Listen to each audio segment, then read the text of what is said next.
As we enter the music electronic marketplace, the PROs continue to have a central role in the music industry.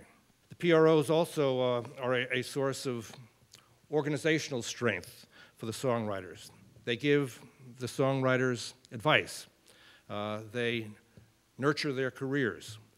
They help them reach new audiences. The PROs also develop new talent and fight for the rights of songwriters in Congress, in the courts, and around the world. They are very good at what they do. And if they didn't exist, the songwriters would have to invent them. We have said again and again and again, we really feel the most efficient way is, in fact, collective licensing.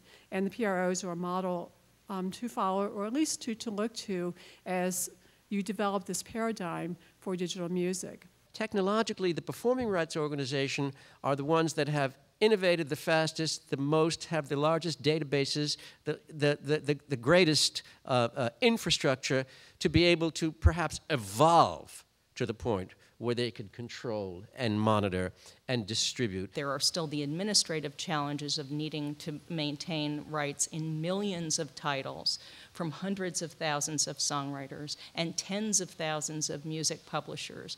And if that presents a challenge to a company like Microsoft, it's got to represent a challenge for other entrants. So we applaud, fervently applaud the role that the performing rights organizations play in the marketplace. There was a mention in here of one single kind of music rights organization. And I think I would just caution against that, or at least caution concern as you move forward thinking about this process. There's a lot in the paper, and Ralph mentioned it, with the development of the PROs. First you had ASCAP, and then ASCAP began to monopolize the market, and there was a need and a response to the marketplace for another organization, in this case BMI.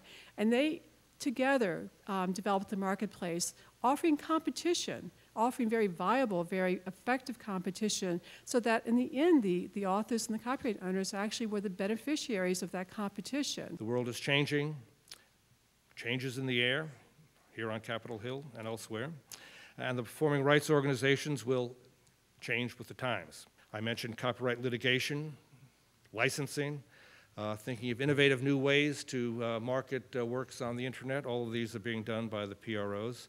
Eventually, someday, I may never have to make a copy of it. There may be this celestial jukebox, which is our favorite expression. What does that really mean? It may mean that no copy is actually ever made as these things are digitally transmitted, and we get farther and farther away from this distinction that existed for good reason in law between a copy, a public performance, a sound recording. This is the kind of world that we're talking about.